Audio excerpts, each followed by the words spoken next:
We have the social media ban coming up in 2 months for under 16s.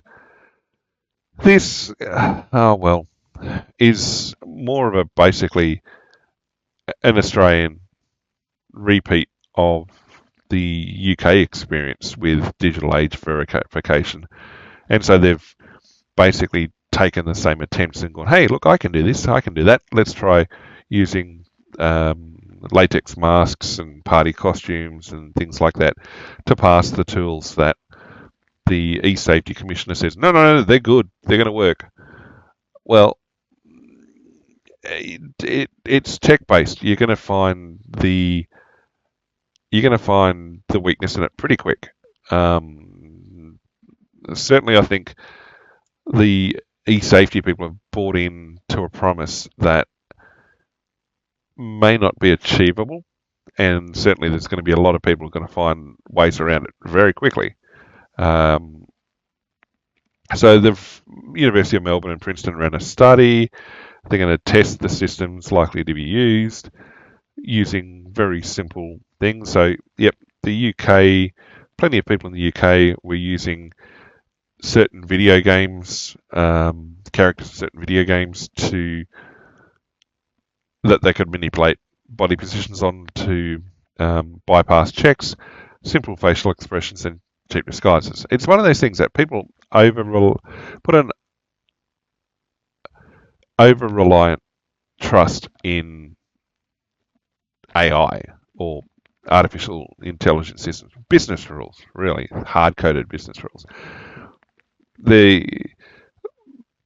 I think people perceive the technology to be far more advanced than it is, and then people find out very quickly that it's quite simple to overcome this sort of thing, which then should make them stop and think about the quality of the product coming out of a lot of other artificial systems, but generally people don't make the connection. Okay, it says they don't work reliably, the attempts to trick the systems, but in less than 20 minutes are easily bypassed using these systems. And the thing is, you ban someone from the system. The problem is they're going to have time and intent. You can't defeat someone who has time and intent. You can attempt to stop, but you're playing catch up at that point. You will never defeat an opponent who has all the time in the world and the desire to get past your system. They're going to find where the holes are and walk merrily through. You can probably get away with it. You will get away with it, quite simply. And this is the sort of thing, it's been around for decades. I mean, I don't know why people suddenly think that magic solutions come up. And the research team had considered the risk they may end up providing an instruction manual for getting around the ban. For a generation raised on the internet, they're not very smart. That sort of information is either already available or is going to be shared as soon as a viable method is detected and worked out. Done. Shared. People are going to know. It's going to work it out. You can't overcome that sort of stuff. And as they say there, it's so basic. They're not doing overly complicated things. It's very, very simplified. So it's I don't trust the government when it says that age assurance technology is robust and effective. Well, I don't trust the industry to tell me that either. And the trial that they said they did, I mean, I fully agree with the statement here from one of the researchers that the results the government published lacked transparency to actually know what the methodology was and whether the claims that were made are viable or just random political posturing. Whilst it was an industry-run study, the industry's not going to highlight the fact they failed everything. It's an information security thing. It's not cyber security. I mean, I hate that bloody term. Information security. And that's the problem of information security. you offer a barrier, you code a barrier, you develop a barrier, but you're coming up against, like I said, you're coming up against a legion of people who have all the time in the world and all the desire to get past your barrier.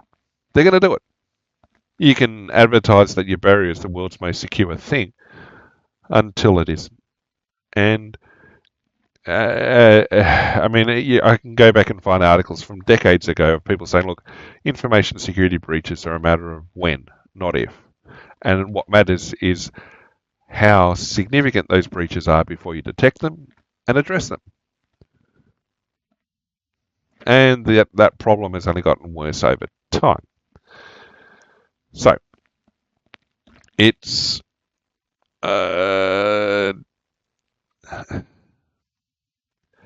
the industry people say, oh yeah, the success of novel hacks is often overstated. Well, of course you're going to say that, because otherwise you'll admit that your technology's worthless. Like AI. He's basically a big chatbot. And people are finding, even everyday people are very, very quickly finding the limits to the AI systems, the chatbot systems. So, it's, yeah. The idea that you're going to reliably defeat identity, I don't think that's the case. Face scanning, yeah, I mean, well, I'm not going to go into that stuff now, but I think that the systems that are more likely to work are ones that tie into existing digital ID systems. People say, oh no, we've got digital ID systems. The government knows who you are. If you've had to apply for anything online recently where it required verification of identity against government papers, like your birth certificate is digitally identified now in a lot of systems. You provide a handful of details of it, and it'll verify, yep, there's a birth certificate with those details that exist in the system. Same with your license. In fact, there's a lot of states in Australia. You can now put your driver's license in your Apple Wallet, for example, and don't have to carry the physical license anymore, because the digital ID is recorded and there's national digital systems that link them. Your Medicare cards, your passports, digital biometrics. The governments have big databases of them already, and depending on how useful they are or how much they desire to actually use them to identify members of the public, yeah, you've got a digital DNA, effectively. Not your actual DNA.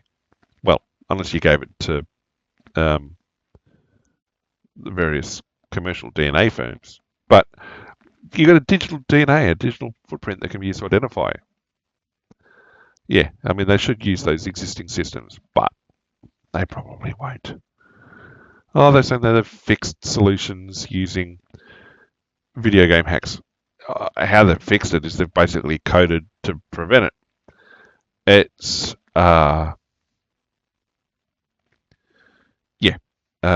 age verification checks. There's always ways around it. Like I said, back in the day, people desiring to get to use, say, Leisure Suit Larry. There's a whole generation of kids that know a lot about 1960s US politics because of the attempts to get past the age verification questions at the start of the game. Or there's a bunch of kids, or a bunch of people out there who know a lot about Cold War American and Russian fighter aircraft because they wanted to play games like Microprocessor F-117, which had a aircraft identification checks as part of their game, starting the game up. Yeah, your solutions are going to be defeated. And using VPNs, and now the suggestion and the big scary thing, given how much money is poured into the VPN industry, is that VPNs might be challenged. Now, there's obviously very much a workplace requirement for VPNs, but the idea that VPNs could be challenged. Now, the security cynic might say that VPN exit and entry points are already being monitored, despite what the vendors might say. It's not too hard to work out when someone's using a VPN to access a service. and therefore start monitoring. But yeah, detecting VPN use is an easy part. I don't believe that. Yeah, the VPNs will be the next target. Watch this space. Blocking IP addresses from reputable VPN providers will disproportionately affect millions of legitimate users who rely on VPNs for privacy and security. And that's the whole problem. There's a privacy element that the government's trying to break because they're telling you that they need to identify you, but part of the whole reason of using a VPN is for privacy. Well, in a way, you're just handing a different group of people the keys to the kingdom.